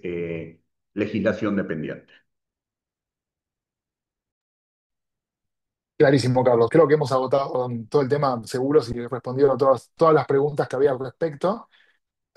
Ahora, respecto a la cobertura de eventos adversos serios, nos preguntan si se consideró alguna cláusula específica dentro del modelo de contrato sobre el manejo y gestión de los eventos adversos serios y su reporte a la autoridad regulatoria. Eh, ¿Qué debería incluir dicha cláusula? Las cláusulas que tenemos sobre reporte de eventos adversos hace referencia a que esta debe, digamos, los eventos adversos tienen que notificarse a a la autoridad regulatoria nacional según la legislación aplicable. Como lo dije al inicio, este contrato no pretende replicar o reproducir lo que ya está en la normativa de ensayos clínicos. Entonces, qué, cómo, cuándo, en qué formato y demás, son cuestiones que están resueltas en las regulaciones de ensayos clínicos, en las leyes de ensayos clínicos, en los acuerdos normativos de ensayos clínicos, y por ende, el contrato solamente hace referencia a que estos eventos adversos, si ocurriesen, se tienen que notificar en los tiempos, en las formas, etcétera, establecidos según la legislación aplicable, ¿no? Y creo que ese contrato trata de balancear eso, no repetir lo que ya nos dicen las regulaciones nacionales, lo que ya nos dicen los estándares internacionales, sino más bien centrarse en ese contenido esencial que va a regular las responsabilidades, obligaciones, derechos de las partes involucradas. Por eso no hay nada específico sobre este tema, más allá que remitir a la legislación aplicable. Sí, coincido con Sara, la idea era justamente esto, se parte de la idea por la cual se debe cumplir con el marco regulatorio, razón por la cual si el evento adverso debe ser denunciado según un marco regulatorio en un plazo X, va de suyo que habiendo adherido al régimen legal, esto se tiene que cumplir. Está mencionado muy en forma genérica, como decía Sara, perdón, Yo no lo mencioné en mi exposición, en mi breve exposición, porque era una cuestión muy obvia y que sobre esto no había generado debate. Entonces yo marqué aquellos puntos que tuvimos que reflexionar en el equipo o que hubo comentarios de parte de los asesores externos, ¿no? Pero en realidad sí, como bien dice Sara, está contemplado. Bien, les consulto sobre el rol de cada una de las partes en el contrato y sus responsabilidades, y fundamentalmente replico una pregunta que hicieron sobre si es correcto que una institución no asuma responsabilidad en el contrato. Es decir, que caiga todo sobre el investigador principal, eh, y que la institución, digamos, de alguna manera, por vía contractual, se mantenga indemne de cualquier responsabilidad posterior, dando solo la infraestructura, acceso a las instalaciones y la información. ¿Qué creen respecto a esto? A ver, tal vez empiezo yo, porque eso fue algo que comenté al inicio. Este modelo parte por resaltar este rol activo que debería tener la institución. Por eso hemos eliminado, por decirlo así, esta posibilidad de que la institución no figure en un contrato de investigación. ¿Por qué? Porque si queremos promover la investigación en nuestra institución, si queremos realizar investigación acorde a los más altos estándares éticos científicos, necesitamos que la institución esté involucrada desde los inicios hasta el final en la investigación. La investigación se va a hacer en una institución que va a tener responsabilidades por el hecho de ser el lugar en donde se está llevando a cabo la investigación, y no es cuestión de el investigador principal digamos, solamente negociar y hacer lo que quiera, por decirlo así, con el rol que está asumiendo, ¿no? Hay una responsabilidad institucional, el investigador debería estar afiliado a esa institución para poder llevar a cabo la investigación. Entonces, no hemos considerado la posibilidad de que la institución no tenga nada que decir, por decirlo así, en este acuerdo, sino más bien queremos elevar y fortalecer su rol y asegurarnos de que la institución esté involucrada desde el inicio, tú mismo lo mencionaste, Adriel, desde incluso antes de que se empiecen, de que ya se tenga el acuerdo, ¿no? Que esté presente en las negociaciones, que fortalezca su capacidad para digamos, albergar una investigación, ¿no? Coincido totalmente con Sara. Hay todo un tema aquí, ¿no? Que también tiene que ver con el régimen de responsabilidad. A ver, si yo poseo un investigador bajo un contrato determinado, el que fuese, relación de dependencia como institución, ¿no? Relación de dependencia, contratación independiente, profesional, lo que sea, pero pongo ese profesional a disposición de la comunidad, bien sea para desarrollar en mi institución tareas asistenciales, como tareas de investigación, como institución la responsabilidad me es extensible también. Vamos, por ahí lo que plantea la consulta es que podría, no lo sabemos, existir alguna institución que se le haya ocurrido efectuar alguna cláusula de indemnidad por la cual se diga, por más que nos reclamen a los dos, el responsable exclusivo va a ser el investigador.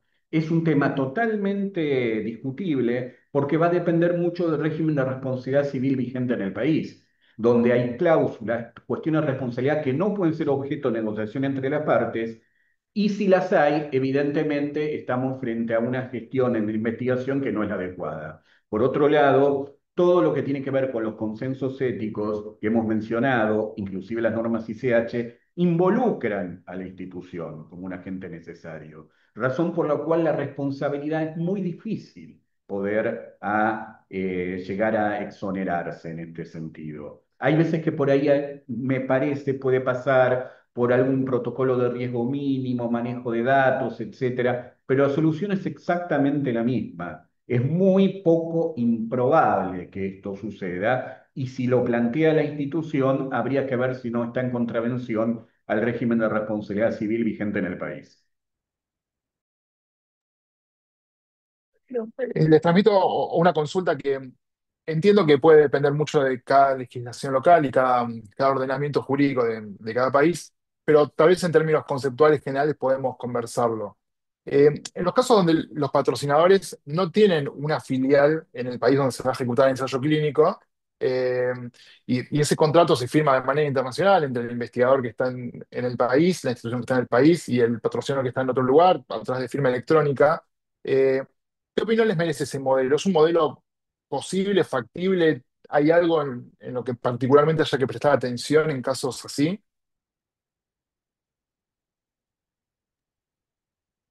Yo tal vez solamente tengo unos comentarios, tal vez Carlos pueda decir más sobre este tema. Creo yo que las autoridades regulatorias nacionales al momento de autorizar un ensayo clínico deben asegurar que el patrocinador tenga representación legal local, porque si pasa algo, si se necesita algo, se requiere que alguien se haga responsable y no una instancia que está fuera y que no sabemos cómo, digamos, cómo puede hacerse cargo de sus responsabilidades a nivel nacional. Y lo mismo con estas pólizas, ¿no? Recuerdo, por ejemplo, que en algún momento en algún país se contrataban pólizas externas, pólizas de seguro externas, porque no había una oferta de pólizas de seguro para ensayos clínicos locales. Y la verdad que ejecutar esas pólizas era imposible, difícil, nadie sabía cómo hacerlo. Entonces, es un problema para una adecuada ejecución del ensayo clínico, eh, no tener un representante legal a nivel local, y creo que no tenerlo complica esta asunción de responsabilidades en el marco de la realización del ensayo clínico y garantizar la protección de los participantes.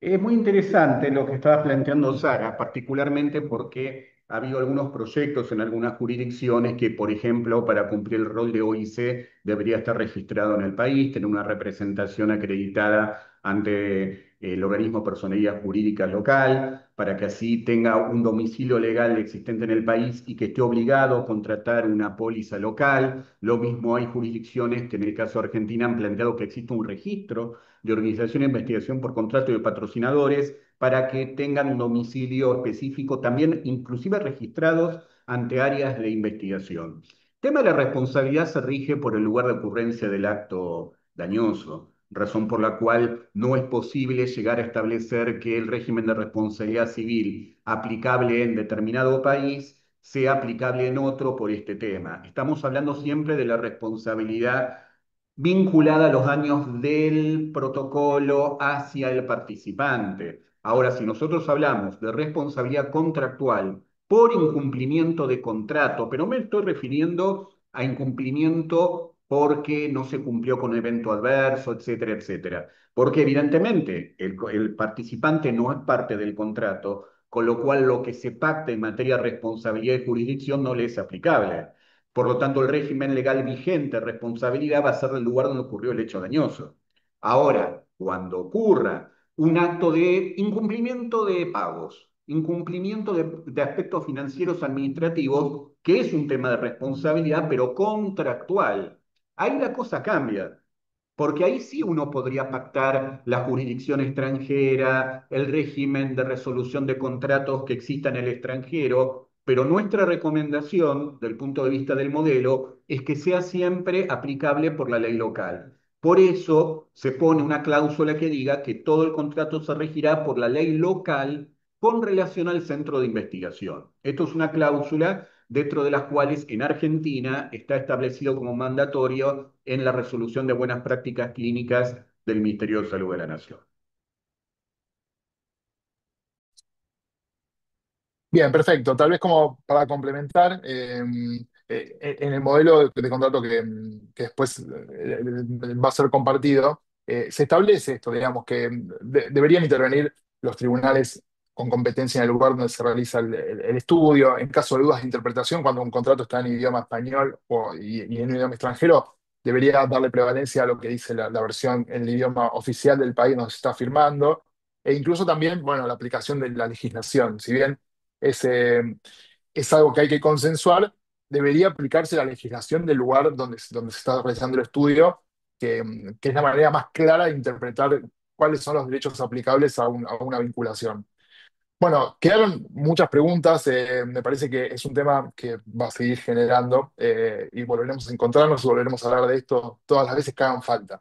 Por mi parte los saludo, le devuelvo la palabra a Carla Sainz para el cierre. Muchísimas gracias, colegas, muchísimas gracias, Carlos, Adriel y Sara, por, por ese trabajo que creo que es sumamente valioso para la región y que le- quiero contarles los siguientes pasos. Pero antes de contarles los siguientes pasos, quiero brevemente a reiterar la importancia que esta iniciativa tiene para la OPS.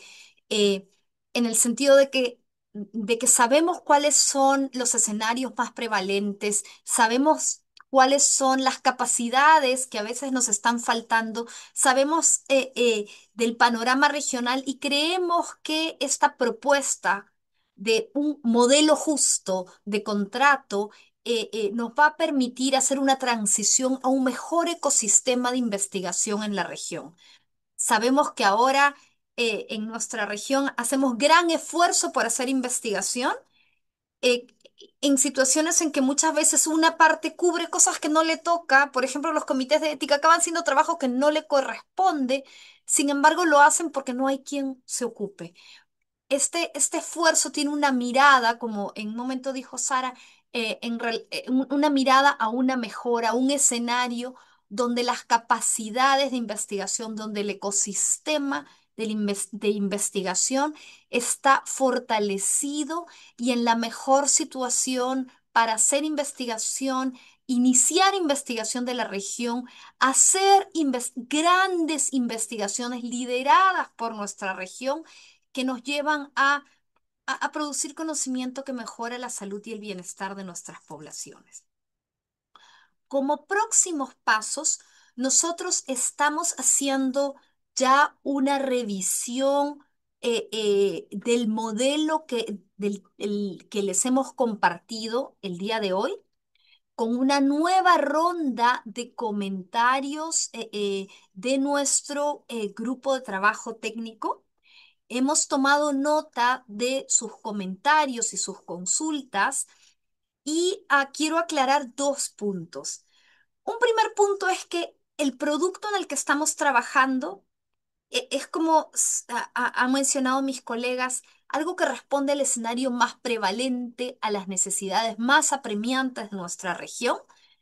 Sin embargo, somos muy conscientes de que puede haber escenarios, contextos específicos que requieran ajuste y lo que estamos visualizando una, una publicación que tendrá, además del modelo de contrato, las aclaraciones sobre los escenarios específicos. Si usted se encuentra en el contexto X, tendría que además tomar nota de tal punto, por ejemplo. O en los casos en que los temas puedan ser, digamos, presentar dificultades, estamos agregando alguna definición que pudiera facilitar el manejo de esos temas difíciles. Entonces, este es un primer punto. El segundo punto es que vamos a enviar por medio de la lista investigación ética la grabación de esta sesión y también la información sobre cómo dar comentarios al documento, al borrador que tenemos ahora. Y estamos contando en tener los comentarios en el plazo de un mes y posteriormente a eso, pues trabajaremos en la revisión y seguiremos en con la publicación. Cierro dándoles nuevamente las gracias, invitándolos a seguir contribuyendo a este esfuerzo, que es un esfuerzo genuinamente regional, dándole gracias también a los traductores que hacen posible este diálogo a través de los idiomas y a todos los colegas que están atrás de las bambalinas haciendo posible no solamente esta sesión, sino haciendo posible que compartamos las grabaciones luego. Y los invito a nuestro próximo seminario virtual sobre otro tema importantísimo para promover la investigación en nuestra región, que es el tema de los protocolos preaprobados. La sesión será el 18 de junio y nuevamente enviaremos la invitación por medio de la lista de invitación ética. Muchísimas gracias y que tengan una buena tarde.